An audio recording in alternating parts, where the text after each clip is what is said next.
영화판에 왜 가? 그렇게 이름도 싫었고 아빠도 미웠으면서 초에 김무비가 아빠랑 비슷한 사람 만나려고 갔다. 허허 웃던 아빠랑 똑같이 다가오는 거예요. 자기가 철벽 쳐도 웃으면서 끝없이. 정신과에서 많이 말하는 용어인 현상이 그렇죠. 강렬하게 걸릴 만한 대상 아니었을까.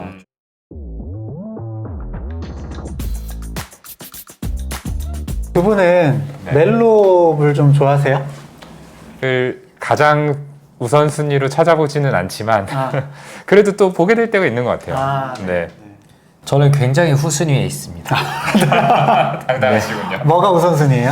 네. 저는 이제 공포, 스릴러, 아, 네. 그 다음에 SF 얘네가 섞여 있으면 제일 좋고요.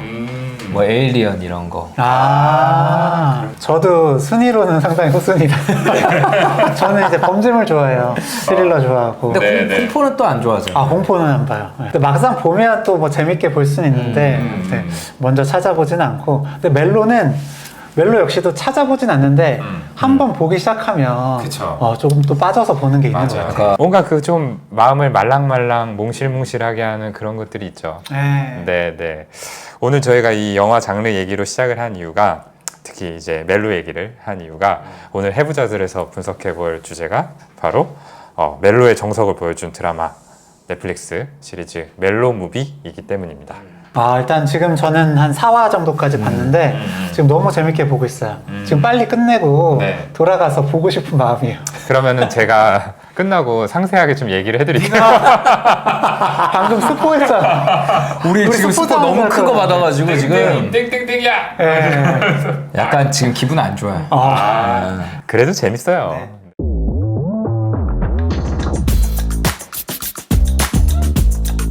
사람이 느낌이라는 게 있잖아요.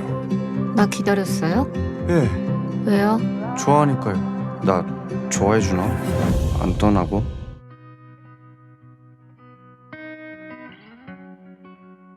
이 김무비라는 인물은 영화를 어마어마하게 좋아하시는 아버지가 지어주신 이름이에요. 그렇죠.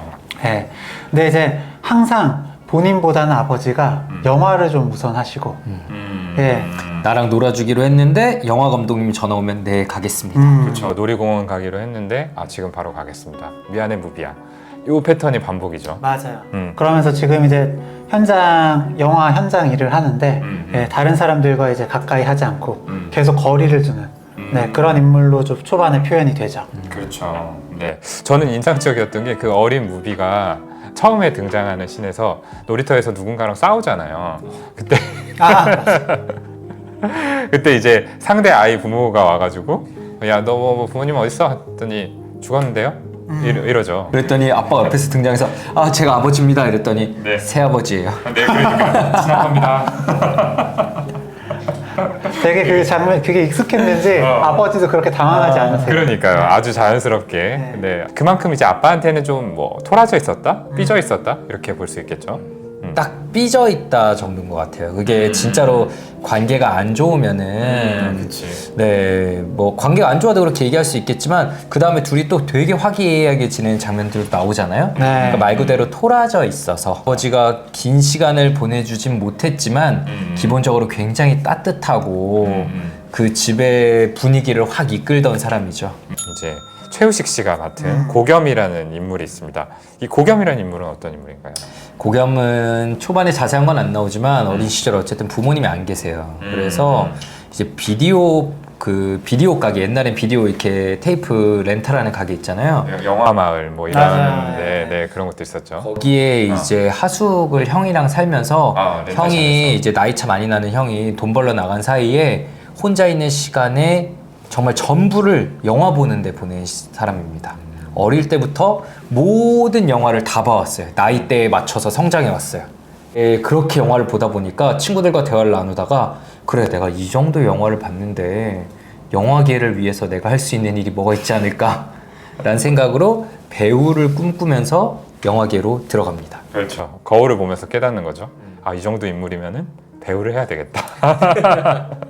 그리고 이제 오디션을 보러 찾아간 영화사에서 이 김무비와 처음으로 마주치게 되는데 네, 무비를 보고 한눈에 반하게 되죠. 네. 이렇게 해서 이제 두 사람의 이야기가 시작이 됩니다.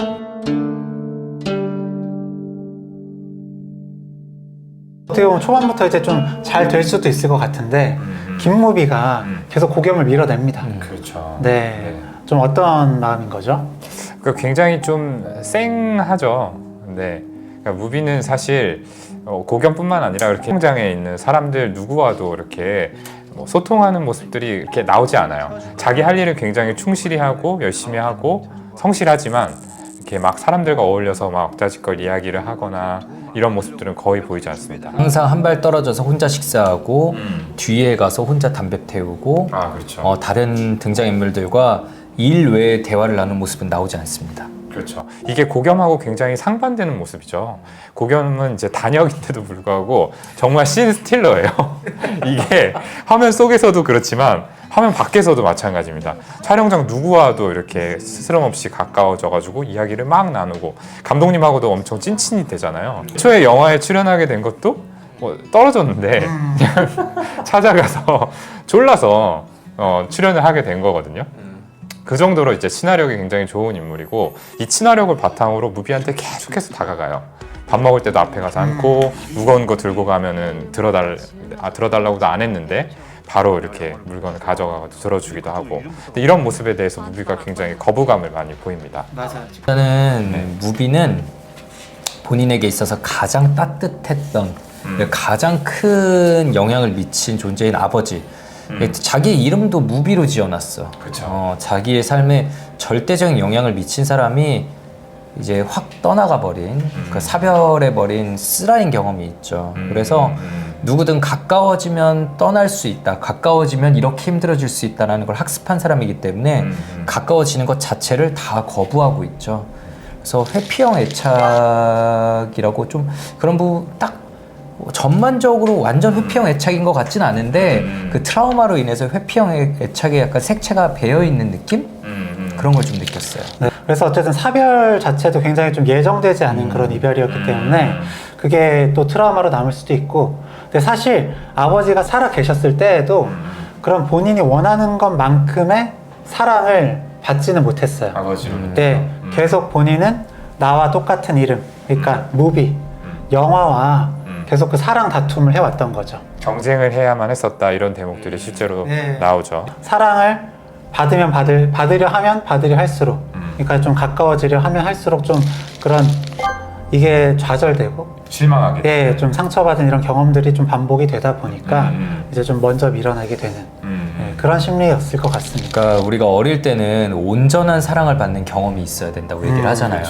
온전한 사랑을 받는 경험이 있어야 안정애착이 조금 더 쉽게 생길 수 있을 텐데 이게 온전한 사랑을 받는 것 같다가도 계속 내가 후순인 것 같은 거야.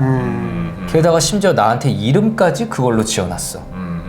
이러면은 이거 내가 진짜 1순위일까? 라는 느낌 계속 그거에 좀 불안감에 시달렸을 것 같아요. 그렇죠. 그러니까 사랑을 기대하게 되면은 자꾸 상처받는 일이 생기니까 아예 나는 기대하지 않겠어 라는 식의 어떤 마음이 생겼을 거고 아버지하고의 관계가 이제 이게 애증으로 이제 발전을 한 상태에서 아버지가 갑작스럽게 사망을 하게 되죠. 아마도 가로사였던 것 같아요. 이렇게 또 갑작스럽게 아버지하고의 어떤 회복의 기회 없이 단절이 되어버렸기 때문에 이 패턴이 뭔가 매듭이 풀릴 새도 없이 그냥 무비의 어떤 대인관계 패턴으로 굳어져 버린 게 아닌가. 그 사람에게 받은 상처가 그만큼 이 무비라는 인물한테 크게 와닿을 수 있는 그런 사람, 그러니까 기본적으로 그런 사람이었기 때문에 예, 더 지금 혼자인 걸 택한 거다라고 봅니다. 그러니까 애초에 되게 따뜻한 사람이에요. 네, 그리고 다른 사람이 아파하는 것도 잘 못 보고 맞아요. 그리고 강아지가 길에 이제 있는 모습을 보고 데려온다든지 지렁이도 살려주잖아. 맞아. 그러니까요. 네, 지렁이도 살려주고 그러니까 사실은 굉장히 그런 것들을 가여하고 마음을 쉽게 준다라는 대목들이 이제 나오죠.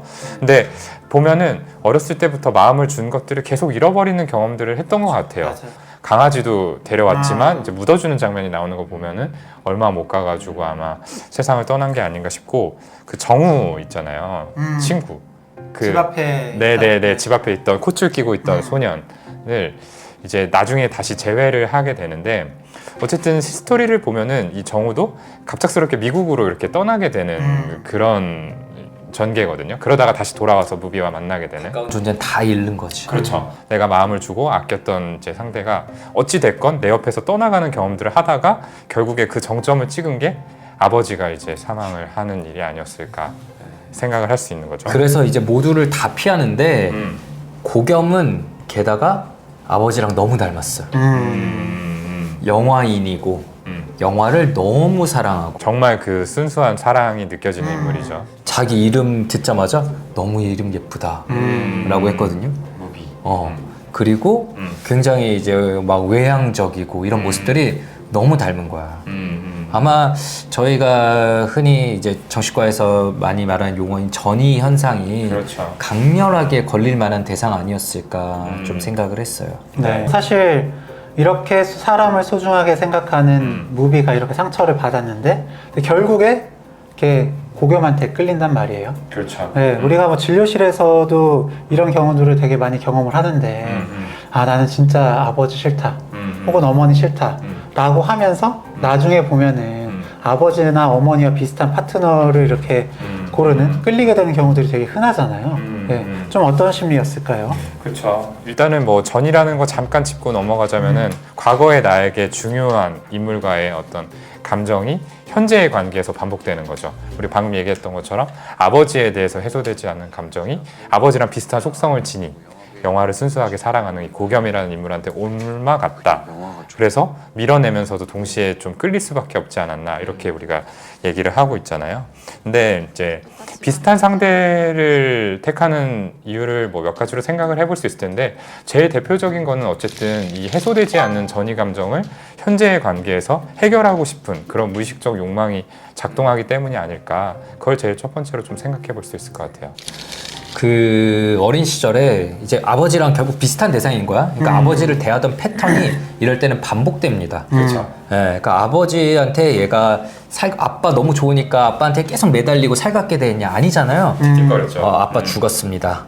새 아빠입니다. 네. 이러는데 아빠 옆에서 그냥 막 웃으면서 예뻐해 주거든. 그러니까 무비가 그랬던 거는 내가 이래도 나를 일관되게 변함없이 사랑해주는 더 큰 사랑을 확인받기 위한 작업이었던 거죠. 이래도 날 안 떠나네, 이래도 날 사랑하네 라는 작업이었는데 어떻게 보면 고겸한테도 거의 동일하게 한 걸 수 있어요. 그러니까 사실 무비가 이 정도 철벽 치면은 기존에 다 떠나갔을 겁니다. 그렇죠. 다 떠나갔어요. 그러니까 아 역시 뭐 날 좋아한다고 하지만 저 정도 마음이야. 믿을 수 없어 라는 거였을 텐데 얘는 이제 자기가 뭐 죽었습니다라고 해도 허허 웃던 아빠랑 똑같이 다가오는 거야. 자기가 철벽 쳐도 웃으면서 끝없이. 그러니까 사랑을 확인받는 느낌도 들었을 거고 아버지와의 관계가 끊겼었는데 다시 이어진다는 느낌도 받았을 거고 이러지 않았을까 싶어요. 그렇죠. 그리고 우리가 그 여러 트라우마들을 입다 보면 이 위험에서 회피하는 거 나의 상존이 가장 우선순위가 되거든요. 그래서 이제 김무비도 계속해서 다른 사람들이랑 철벽을 치고 이제 혼자만의 어떤 이제 공간을 되게 철저하게 지키면서 생존을 우선을 해왔었는데 되게 익숙한 사람을 본 거야. 네, 그러니까 아버지와 같은 그런 익숙한 사람을 보니까 나도 모르게 좀 편안하다. 네, 생존보다는 이제 어떤 호감이나 네, 이런 것들을 조금 더 느낄 수 있는 그런 전 상황이 됐다고 생각이 들어요. 이제 프로이트가 제시한 개념 중에 반복 강박이라는 대목이 있죠. 우리가 흔히 듣는 예시로 알코올에 굉장히 취약했던 아버지를 둔 여자가 성인이 돼서 비슷한 술 문제를 가진 남자를 또 다르시 이제 파트너 대상으로 선택을 해서 마음고생을 하게 되는 그런 케이스들을 이제 두고 설명을 하잖아요. 결국에는 이제 이 아버지와의 해소되지 않은 감정을 이 관계를 통해서 풀어내고 싶다. 내가 기존에 경험했던 것과 반대되는 방향으로 성공적으로 해결을 하고 싶다라는 욕망에서 출발을 하는 건데 대부분은 사실은 실패를 하죠. 똑같은 문제를 겪고 또다시 상처를 입고 이런 과정이 반복되기 마련인데 네, 고겸을 이제 택한 이유에도 그런 부분들이 있었겠죠. 네. 우리가 전에 중증 외상센터 얘기할 때도 이제 백강혁이 이제 트라우마를 입었으니까 병원 근처에도 안 가야 될 거 아니야. 근데 중증 외상센터로 중증 외상의학과를 선택해요. 이렇게 좀 뭔가 트라우마에 좀 무의식적으로 재도전하는 거죠. 그렇죠. 저는 김무비도 똑같다고 생각해요. 일단 영화판에 왜 가? 그렇게 이름도 싫었고 아빠도 미웠으면서 아빠가 그렇게 매달렸던 게 얼마나 하찮은 것인지 뭐 보여주겠다라고 하면서 간단 말이에요. 저는 아까 얘기한 반복강박의 개념으로 볼 때 애초에 김무비가 아빠랑 비슷한 사람 만나려고 갔다. 애초에 아빠랑 제일 비슷한 사람은 딱 영화판에 있을 거니까 영화를 진심으로 제일 좋아하고 외향적이고 진짜 아빠를 닮은 사람으로 좀 찾으러 가지 않았을까. 무의식적으로 맞아요. 일부러 그런 게 아니라. 근데 제일 비슷한 사람을 봤어. 그럼 그 다음에 해야 될 작업은 이제 확인해야죠. 자기가 틱틱거려도 똑같이 대하는지를 확인해야 되는 네. 거지. 그래서 만약에 결국에 이렇게 영화를 사랑하는 그런 사람이 영화보다 만약에 나를 우선해주는 그런 모습을 본다?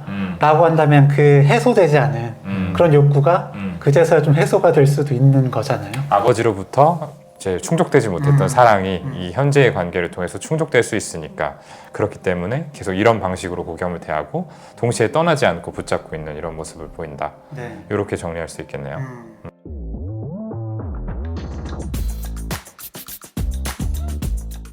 좋아해주나? 안 떠나고? 다음날 아침은 밝아왔고 고겸은 그렇게 사라졌어요.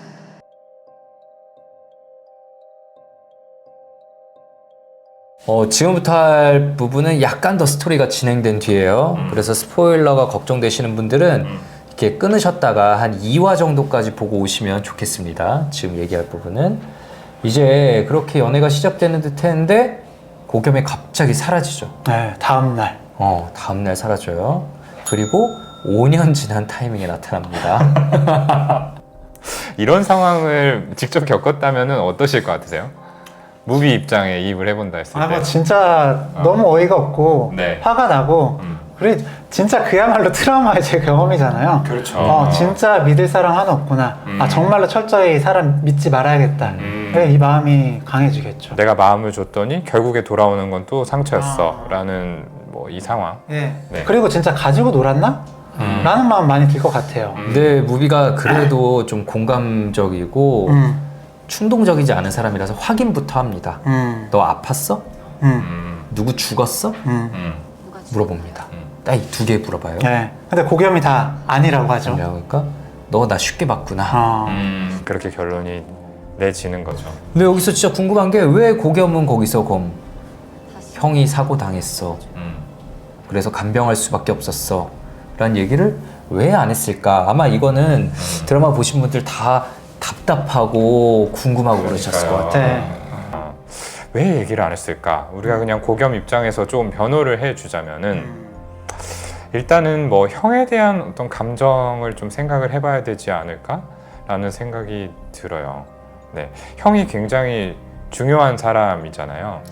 고겸의 인생에서 있어서 아빠이자 엄마.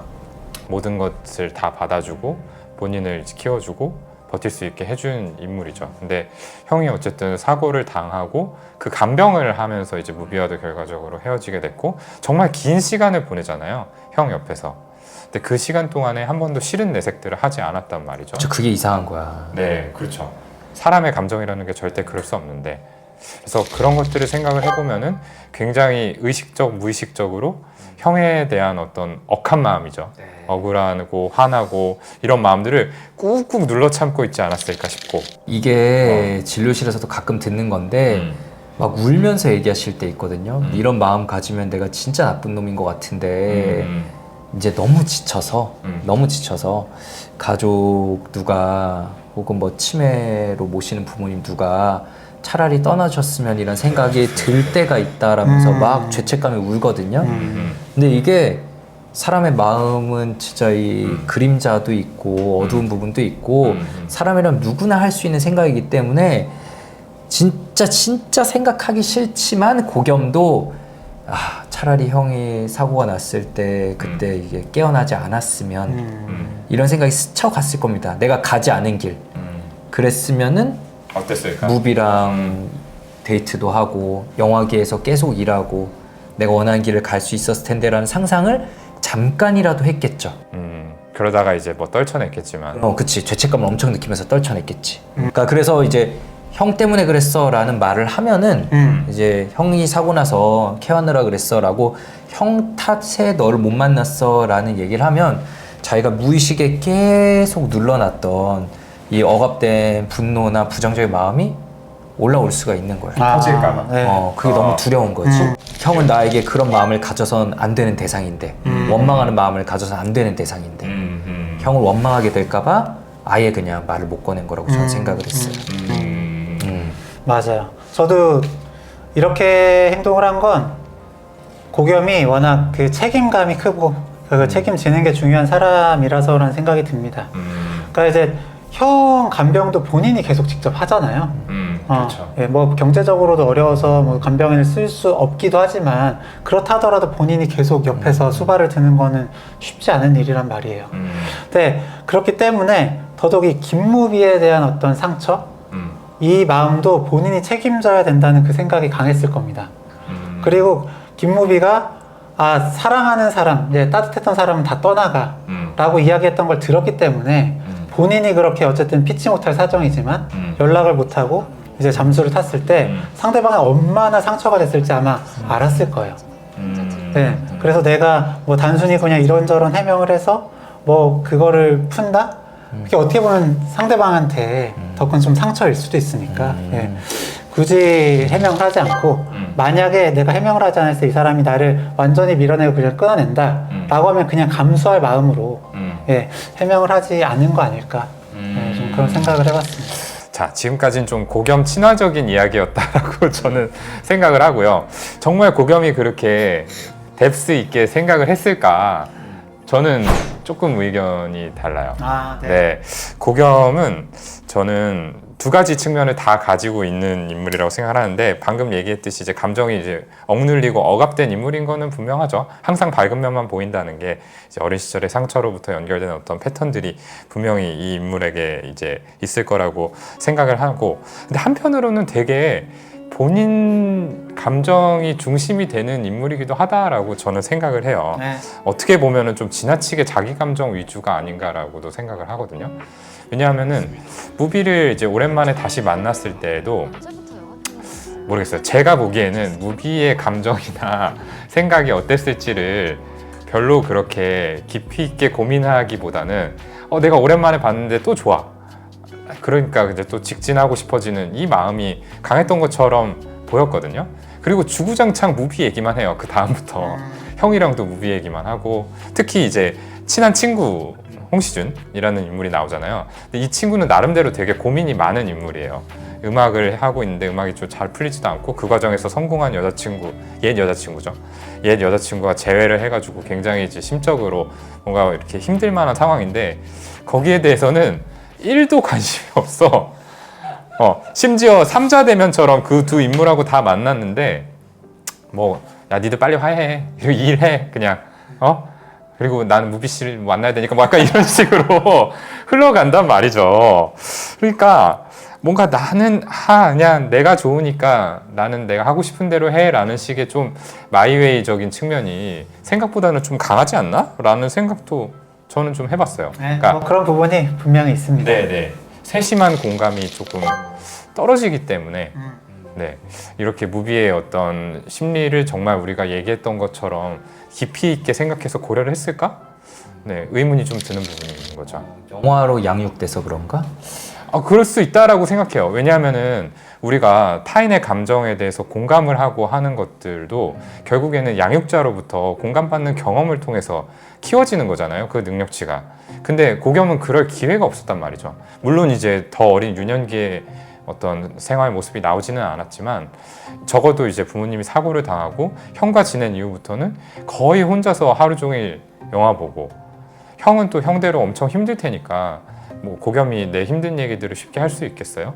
그러니까 밝고 즐거운 이런 모습들, 형을 어떻게 해서든 좀 즐겁게 해주려는 이런 모습들만 열심히 보였을 테니까 자연스럽게 좀 부정적인 감정에 대해서 깊이 있게 사고하고 캐치하고 다른 사람의 그런 감정에 대해서 공감하고 이런 부분들은 조금 약해질 수밖에 없지 않았나.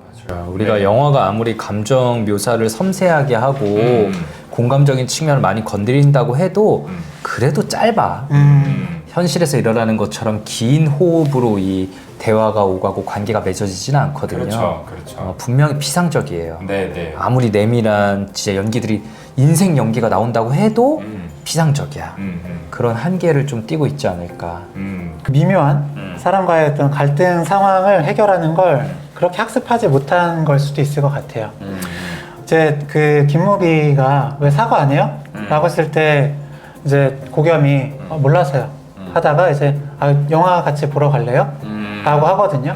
그랬더니 이제 김무비가 결국 뭐 시도는 좋았지만 뭐 맞아요. 싫어요 뭐 이렇게 하고 넘어갔는데 그 뒤에 보면은 형이 이제 동생이랑 좀 문제가 있을 때 그런 식으로 했어요. 영화 볼 때? 오늘 무슨 영화 볼까? 라고 했더니 이제 고겸이 나 이제 뭐 그때 아니라고 나 성인이라고 그랬더니 너 항상 이렇게 하면 풀리잖아 하면서 오늘은 뭐 볼까 했더니 뷰티풀 마인드 보자 하면서 실제로 넘어가거든요. 네. 그런 식으로 형이 하는 걸 좀 학습을 했던 거죠. 그러니까 깊은 어떤 감정들을 다루기보다는 약간 피상적으로 좀 이렇게 회피하거나 다른 쪽으로 좀 전환하는 식으로 했던 거를 이제 좀 배웠던 거 아닐까.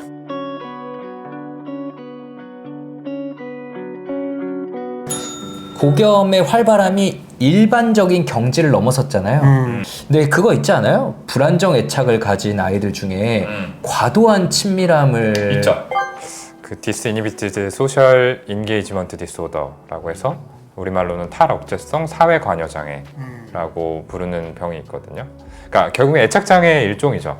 근데 이제 어렸을 때 어떤 이런 애착 트라우마로 인해 가지고 상처를 받은 인물이 두 가지 방향으로 나타날 수 있다라고 보는데, 하나는 대인관계에서 이제 크게 위축돼 가지고 아예 어떤 유의미한 사회적 관계를 만들지 않으려고 하는 이런 패턴으로 나타날 수 있고, 또 다른 경우는 반대로 탈억제성이라는 말처럼 정말 이렇게 한계 없이 경계 없이 너무 이제 친밀하게 과도하게 가까이 다가가려는 이런 모습으로 나타날 수도 있는데, 보통은 이제 뭐 5세, 6세 이쯤 되는 이제 어린 친구들한테 진단하는 진단명이기는 하지만 이 고겸의 정말 뭐 탁월하다 못해 좀 지나친 활발함은 이걸로 좀 설명할 수 있겠다라는 생각이 드네요. 그러니까 저는 겉으로도 완전 반대로 보이지만 그 딱 본질적인 부분은 사람에 대한 상처가 있고 하지만 또 더 깊은 본질에는 따뜻함이 있고 그 서로 닮은 모습을 좀 알아보지 않았을까라는 생각이 들었어요.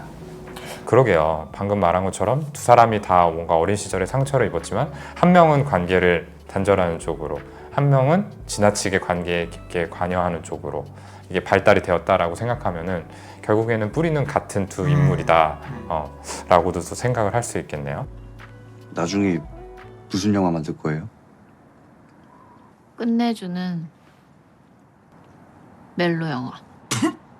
뒷모습만 보면은 더 공감적인 거는 고겸일 것 같잖아요. 굉장히 친화적이고 뭔가 잘 도와주고, 그렇지만 사실은 차가워 보이는 김무비 쪽이 조금 더 감정에 이입하고 공감을 잘하는 인물이다라는 생각이 들고, 오히려 무비 입장에서는 깊이 이입하면 힘들기 때문에 내가 거리를 둔다라고 직접 얘기를 하기도 하거든요.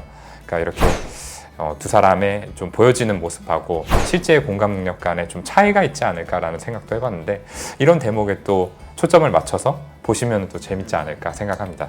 네. 참 저는 오늘은 주로 이 두 주인공만의 이야기를 좀 해봤는데, 그 친구들, 저는 그 서브 주인공이라고 해야 되나? 들의 이야기도 사실 너무 재밌었어요.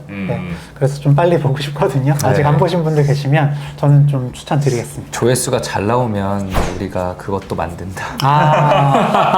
네.